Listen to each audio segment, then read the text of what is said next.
Многу е добро тоа што лица кои со децении се во врвот на политиката и со својот ангажман придонесле за градење на токму таква држава. Конечно сваќаат што и како направиле, односно со што можат да се пофалат. Јас знам што е проблемот. Проблемот е во тоа што немаме функционална демократија. Немаме системска институционална демократија за да можат луѓето да бидат задоволни од демократските институции.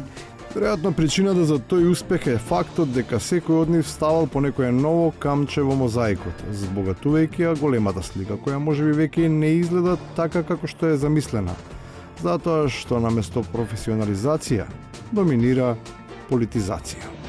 Ние со секоја промена на власта создаваме нови институции. Искуството е многу битно. Нашите институции немаат меморија. А такво паметење не може ниту да има затоа што вредност секогаш се дава на голобради, а се заборава на оние кои проседуваат, иако дел од нив, па дури ниту тие кои го акцентираат тоа, немаат сосема чиста ситуација да го легитимираат проблемот. Во Македонија мене ме прогласија, предпоставам и сите други, стар уште на 55 години. Да, одека си. Така, Добро, малку како што гледате се, тоа е офанзива од млади луѓе, па впрочем затоа сме и тука кај што сме како држава. Но за разлика од желбата, постојано нешто да се подмладува останува да важат старите добри навики, кои изгледат тешко се забораваат и тие се чини се вистинската причина за тоа што состојбата е таква каква што и е.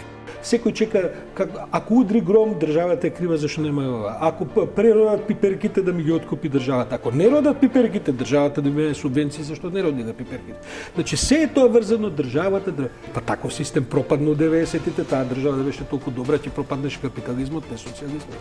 Тој исчекор кон пазарна економија и вистинска модерна демократија сепак зависи од граѓаните, а тие не секогаш знаат да ги пикираат вистинските ликови. Довербата не ја стекнуваат тие што се најмудри и најдобри, туку тие што успеале добро да ја продадат својата приказна.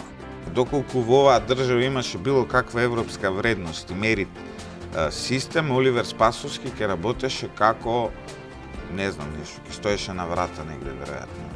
Можеби затоа се потребни нови вредности, стремеш кон западната цивилизација, чиј модел се покаже како успешен. Иако ни тие очигледно не се нешто особено со оглед дека пишуваат некакви црни листи и тоа без да дадат некакво адекватно образложение. Па оставаат јавноста да биде зачудена зошто тоа го сториле. Би бил посреќен да дознам точно што направиле Груевски и Мијалков за ова елаборација што се дава.